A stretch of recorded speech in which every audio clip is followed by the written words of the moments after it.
Hello crypto boys and ghouls, and welcome back to the channel Tales from the Cryptomancer, where we feature content on play to earn games on the blockchain such as Splinterlands. And today I want to talk about the market of Splinterlands, the economy, and Chaos Legion, and what this all means for us, because we're seeing some pretty interesting price movement in the market. We're going to go into that, talk about some of the numbers, some of the reasons why we might be seeing some of the price action, and discuss what we might expect in the future. So strap in and let's kind of start down this journey. So we're seeing unprecedented kind of activity in Splinterlands right now. If we just look at peak monsters, for example, if we look at the charts, this chart right here shows the market activity when Chaos Legion premiered on the 8th, and it hit record highs of market activity. You're talking like, I don't know, 3x activity in a 20-hour time span. So we're seeing a lot of activity, a lot of movement. And let's look at some of the numbers just to kind of understand really what's happening here. On December 8th, when Chaos Legion packs from the pre-sale were allowed to be opened, a number of cards hit the market. And right now, 1 million packs, or basically 5 million cards, were roughly available to be opened on the 8th. If we look here, we can see that in phase 2, we've already probably opened another or added another 100,000 pack sales since the 8th. And that's going to continue to go up. Between now and the beginning of January, when phase 2 ends, approximately 1.9 million more packs will be on the market. And that's a significant amount of cards. If we look at some of the pricing in the market right now, we have Chaos Legion rewards cards. Let me just filter on those. The common cards are under, well, basically they're at 8 cents, roughly 8 to 10 cents, some 9 cents, right? These cards were 16 cents and higher just maybe a week and a half ago. So this is about a 50% dip in prices here. And then we also have, let's just look at the water team, which is a very popular team, right? The Venari Wavesmith and Jin O'Shaughnessy, two of the most popular Chaos Legion reward cards. The Wavesmith is under $1. This was selling for $6 not too long ago. Significant drop. And we have Jin O'Shaughnessy here at $20. This was well over $50 not too long ago, maybe two and a half weeks ago. So that's a significant dip. And we have to look at maybe some of the reasons why some of this might be happening and try to understand, is it time to panic in Splinterlands? So here's what I'm going to say. We're going to walk through some of the reasons why we're seeing some of this activity, more than likely. And I want you to stick around to hear the full video, because I think it's important that we hear kind of get the whole picture of what's happening now and what may or may not happen in the future. So if we look at the Wavesmith, one of the reasons why this card may have dropped so hard with the release of Chaos Legion is not necessarily because of the abundance of new cards that compete with it. There's not really a common card at level 1 that has the same necessarily great utility of the Wavesmith, but I think what really has contributed to the drop here is that the Wavesmith was a perfect meta card for Ulrich-led teams that any player in the game, whether you're a beginner or you're a veteran, could take advantage of, because Ulrich was in the starter deck. Remember, on December 8th, shortly after Chaos Legion packs were released to the public, the starter card decks were swapped, and Ulrich is now suddenly not available to 100% of the players. In fact, only a few players really have access to Ulrich. And let's just take a look at this for a minute here. Let's go to beta summoners for water, And Ulrich's price here is $230. He was like 70, 80 bucks maybe a month ago. So that's like a 3x on Ulrich, and there's only 30 cards available right now on the market, period. And if we were to actually go into the game, right, let's just take a look inside the game itself to see how many Ulrichs are actually in circulation. In circulation, there's only 8,000 Ulrich Stormbringers. To put it into perspective, the number of people that can effectively use the Wavesmith right now is roughly 8,000 players out of a total of, if you look at this number, of a total of roughly 400,000 players. So the market for a Wavesmith has gone down significantly right now, where Ulrich's market has gone up significantly. So that's certainly one card to look at and understand some of the movements there perhaps. But let's also take a look at Jin Orshanis. Jin Orshanis is not nerfed by the addition of Kelia or Bortis. In fact, he fits perfectly fine in either of those teams. One with Bortis is available to this, the starter deck. You've got the -1 magic damage, and he's got Void, so it's a perfect synergy. And he's also got 5 base speed here, which is perfect for Kelia, who grants +1 speed, so it goes up to 6 speed. And when he gets leveled up, he gets phase, so now he can dodge with that speed. So, Jin Orshanis, don't be sleeping on this card. I think it's a great value. I think, if you are looking for a good value card, definitely consider this. I think the activity here is not commensurate with the value of the card, but I digress. Let's also look at Chaos Legion cards in general, where they're coming in at pricing wise. You're seeing common cards for Chaos Legion coming in at the same price, roughly like 10 cents, 11 cents, as the Chaos Legion reward cards, which is a pretty low price already for these cards. And I hate to break it to the community, but it's only going to get worse before it gets better.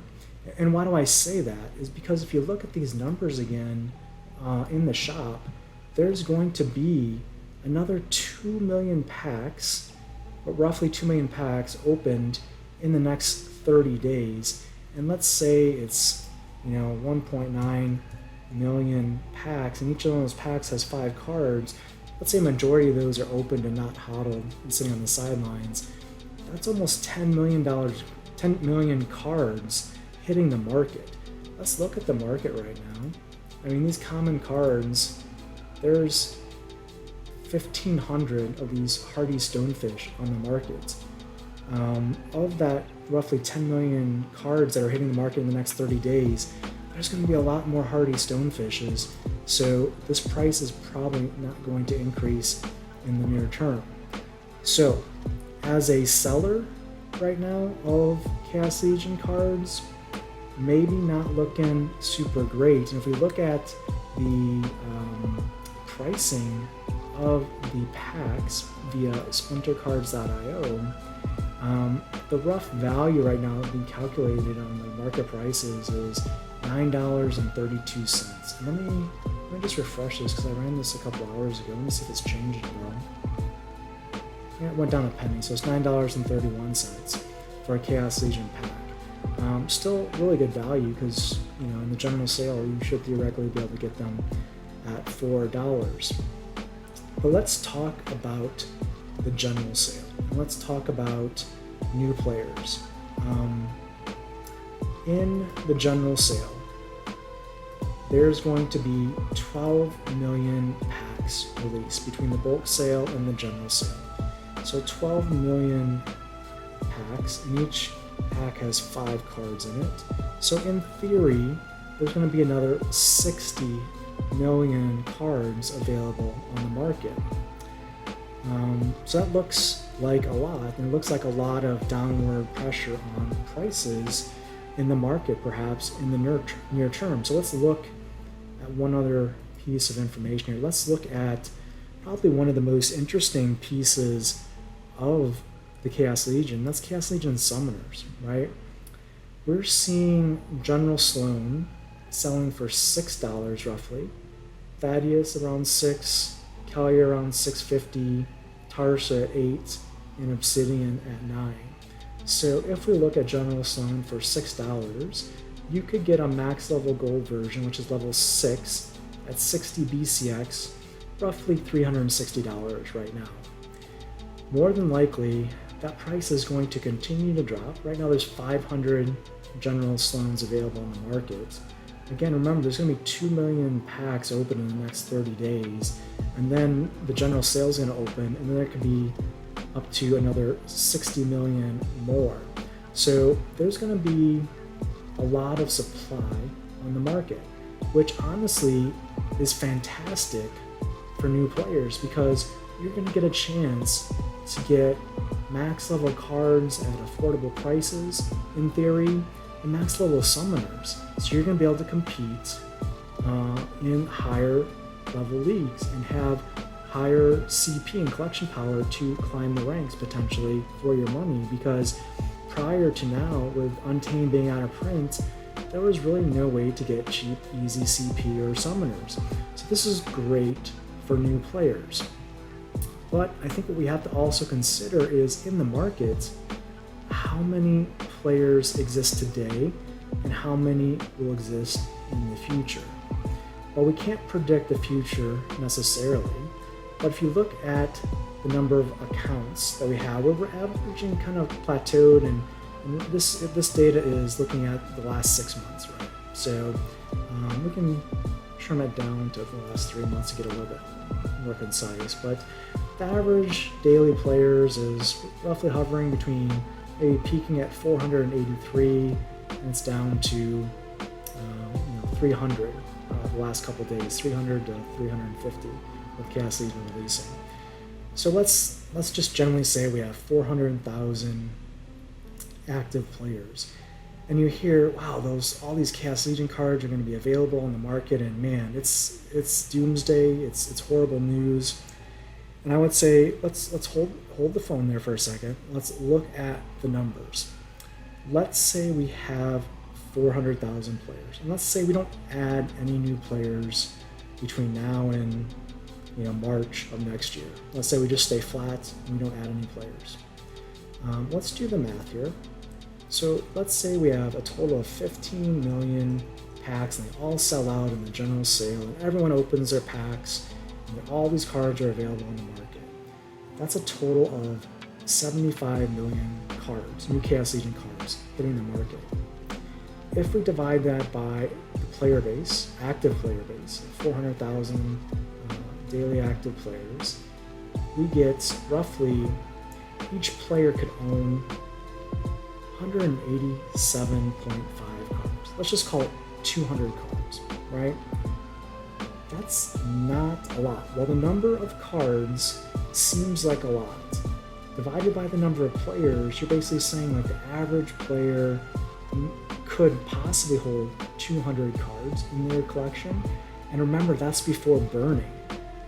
To burn a common card, just to get it to, like, let's go to commons here, just to get this Kulu Swim Hunter to, let's say, a silver level, maybe it's like 30 BCX. So 30 BCX and out of 200 cards, all of a sudden you have 6 silver level Kulu Swim Hunters, and your quote average number of cards is maxed out for a silver level player at 6 cards. So very quickly the math really becomes clear in that it seems like there's a lot of cards in the market, but as players start leveling cards up and burning them and decreasing the supply is going to get thinner. And once all those cards are on the market, there's not any more going to be printed for Chaos Legion, and the only steady stream of cards will then be the Chaos Legion reward cards for the foreseeable future. So I guess the takeaway is, yes, the near-term market pricing will be volatile, and it likely will go down and stabilize at a pretty attractive price point for new players and just buyers in general. But that's probably good for the game, and it's going to quickly swing, in a reasonable amount of period of time where those prices should rise based on the deflationary assets that they are, with limited prints and deflationary burning going on there as part of the game mechanics. That also does not account for player growth. So player growth, if we look at the average here, it's interesting. The average of new players is actually declining. At the beginning of the month, there was like around 5,000 to 6,000 players a day. It's gone down to about 3,000-ish, 3,500 to 3,000 players a day right now as new players come into the game. So that doesn't look great from a graph perspective, right? But let's also, again, not get lost in a simple graph, because that doesn't really tell the whole picture. If we say that, let's say, 3,000 players a day is what Splinterlands is adding to the game. And of those 3,000 players, let's say only a third of those actually continue to play the game, right, actively. Maybe they sign up, they play the game, and 2/3 drop off and decide they don't like it. If we add 1,000 players per day, which is a very conservative number, I would say, and we times that over a course of a year, what it means is December of next year, we would have doubled our active player base. Just very conservative, declining growth patterns here. So let's go with that growth assumption, and let's say at a conservative level, by this time next year in December, the player base has doubled to 800,000 players. If we look at the Chaos Legion again, 15 million packs times 5 cards in a pack, 75 million cards available. Now we divide it by 800,000 daily active players. Now there's only less than 94 cards, total BCXs available per player. And let's just say the guild growth is explosive, the growth is not declining, it's not flat, and we actually go from, let's say, 400,000 active players to, let's say, we get to 2 million, which is, I think, roughly less than what Axie Infinity is today. Probably not unrealistic in the grand scheme of things, right? So let's take, again, 75 million total cards, and now we're going to divide it by a player base of 2 million active players. If we get to that number, now that leaves less than 38 cards per player from Chaos Legion available. That's not individual cards, that's total BCXs. That's what's going to be available if we hit 2 million players, which is basically taking, if you look around, add 5 people for every 1 player that you see today. That's not unheard of. So again, it's a reason to be bullish on Splinterlands, the future. So if we're seeing downward pressure in the market now, all is not lost. We can expect to buy a $4 Chaos Legion pack today, and that very next second go on the market and sell it for $20 worth of value. That's not the way the world works, right? You don't just have a money tree in the back of your yard printing money. It takes time, it takes commitment, it takes confidence in the dev team and the community and the game itself. I think for those that are bullish among the Splinterlands community, and we see what Aggroed is doing, reaching out to guilds, we're seeing Chatter and others being more active on social media and marketing and ramping that up. We now have the servers in a more stable position in Splinterlands, so I think we can grow. And I think the devs are saying, let's do it. Let's look at growing now. If you think about it, you never see Splinterlands ads on YouTube.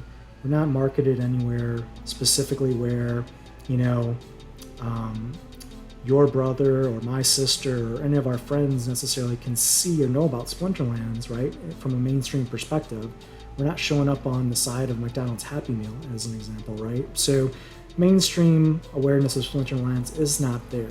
It definitely has room for improvement. So if we get these guilds bringing new players, if marketing efforts ramp up, we could see very explosive growth. And I want to take a quick segue here, if you'll bear with me for a moment. I want to talk about potential risks that exist within the ecosystem with Chaos Legion introduction, because there's a lot of cards, right, being introduced for sure, as we talked about.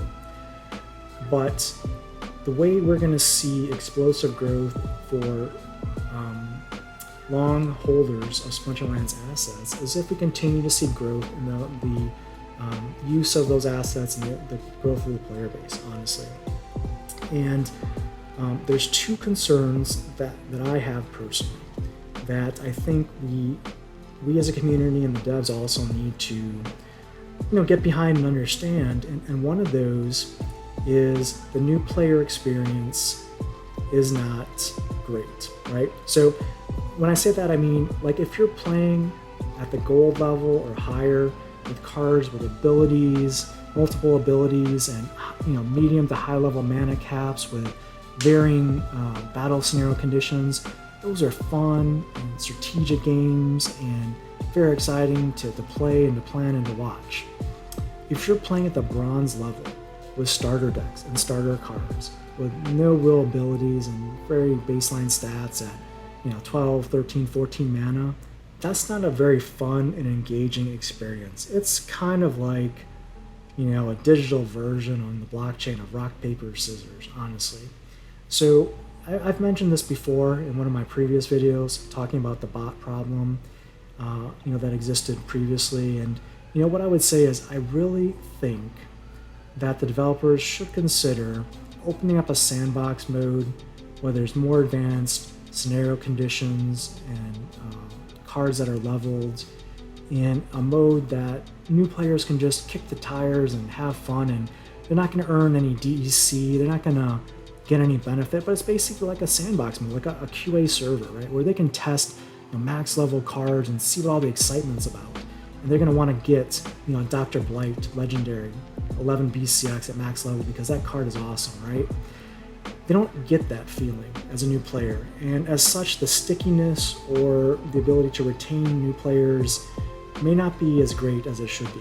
And the chances of a player joining the game and leaving and then coming back is probably quite rare. I mean, Bulldog's probably an example of one that, he admits that he played the game, wasn't super really interested in it, dropped it, and came back to it luckily. And now he's obviously very happy with that decision. But again, I think the devs need to look at a way to increase new player engagement, because if you come in as a bronze level player and you play that way for a couple days, it's not a great experience, right? So that being said, the other thing, let's talk about the other gorilla in the room here, right? It's Axie Infinity, right? So this game, I mean, if you played it, it's not fun, right? I mean, let's be honest, it's work to earn money in Axie Infinity. But the reason why people do it, there's probably two reasons, honestly. One, it's predictable. You know how much you're going to earn in SLP pretty much every day if you play the game. They have a very easy scholar or kind of delegation system built here so that users can use other people's assets. And they're adding here, if you look at this data, last month they added 500,000 users to the game. And that was in, let's see when this article, this was a December article, so I guess that was November, right? So 500,000 in November, that's significant. That's the entire user community of Splinterlands. So is Axie a better game? No. So why are they adding so many new users over Splinterlands? Well, here's my guess, is there are a number of users of Axie Infinity that exist in countries in Asia and in India and other countries that have a very common technical footprint, is that they have a lot of mobile devices and mobile phones. And Axie Infinity is very easily played, for example, on Android devices, which are very available in those countries where there's a lot of new players and new guilds being formed. And if you've played Splinterlands on a mobile device, it is not the same experience as playing it on, for example, a PC, especially when it comes to the marketplace and other aspects of the game. So until we have kind of ubiquitous experience or a smoother mobile experience, I think the ability for us to add users en masse in some of these growing countries is going to be challenging for Splinterlands. I know the dev team is not really considering that, and it's not a priority for them. There's certainly a number of other priorities as we talk about SPS, ranked battles, and league formats, and land, and other things. But I think if they want to continue to grow the user base, they need to address the mobile device footprint and availability and game experience and UI. So Nate, if you're hearing this, let's maybe look at that and allocate some resources collectively from the design side as well as the development side. And then also, a cleaner way to delegate, to have essentially a scholarship program for guilds and other asset holders in Splinterlands would be nice to have, honestly. That would be good. And I think that would increase the daily active users. So I apologize for going on a little bit of a tangent there, but the reason I did so is because when you look at Axie and Axie's market cap and valuation, if we want to see significant growth in SPS, it's going to come down to the daily active users that we have. And these are ways that we can increase that. If we look here at this article here, we can see some of the top mobile games and their daily active users. Some of these games peaked at 100 million users, right? We're at 400,000. So we have a long way to go. Even if we just tried to sniff the bottom of this list with Sim Social at 4.6 million, that's a 10x, more than a 10x growth from where we're at today. And that's why I think it's very important for us to see the explosive growth of Splinterlands. We definitely need to maintain our growth of users and our retention of current users. So that's a little bit talking about the market. Again, I don't want to end on that point because it's not all doom and gloom. If we look at the market and we do the math, the short-term volatility seems to indicate a lot of downwards pressure on prices, which is honestly what the community and the devs have asked for new players specifically. So that's good overall. And we will see that curve turn to the upside. I'm sure over time, as we talked about the numbers of the active players and the number of cards being available to those players starts to even out. So anyways, just a quick free-form thought on some of the market activities that we're seeing right now in Splinterlands. Again, this is unprecedented timing in the market. We're going to be on this journey together, and I do still remain very bullish on Splinterlands. I think it's a great game with a great future ahead of it, and let's see where things go. But definitely something to consider in the near term. Watch the prices, and it might not be a terrible thing to necessarily wait for the market to settle, do a little price discovery, and then come in swinging, in the markets after the general sale. Not financial advice, of course, but just a perspective to possibly consider. So thanks for bearing with me as we kind of walked through some free-form discussion on the marketplace. If you found this information around the economy and the general activities in Splinterlands useful, smash that like button, subscribe to the channel for more timely updates and content, and until next time, keep stacking those stats.